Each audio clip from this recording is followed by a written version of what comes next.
ជាមួយបងប្អូនផងខ្ញុំទាំងឡាយគឺស្អាតហើយស្រួលកន្លែងថតរូបថតអីចឹងណាខ្ញុំទៅថតរូបមួយកន្លែងចង់ថតវីដេអូបង្ហាញហើយទេសភាព background បងសិក្សាគ្នាបងប្អូនចឹងណា Let's go នេះបងប្អូននេះខ្លាំងណាស់គេស្អាតស្អាតណាស់ខ្ញុំថតរូបស្អាតស្អាតនេះបងប្អូនអាចអញ្ជើញមកលេងបានគឺនៅសេរ៉ាកាហ្វេនេះបងប្អូននេះសេរ៉ាកាហ្វេបើកលក់រាល់ថ្ងៃព្រោះអ្នកលក់ត្រូវការលុយអញ្ចឹងបើកចាប់ពីម៉ោង7ព្រឹកដល់ម៉ោង8យប់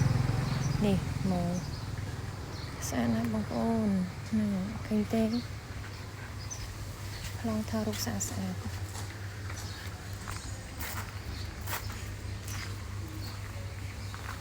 អែនហ្មងនេះកន្លែងយើងកំងភេសជ្ជៈ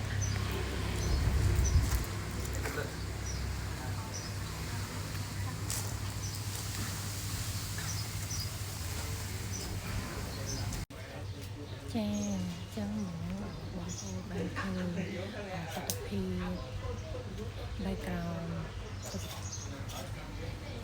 នភាពទេសភាពនៅក្នុងសូរ៉ាកាហ្វេនេះគឺបាននិយាយថាចឹងសាច់ជឿនលើថាខ្ញុំខ្ញុំបានគឺលេង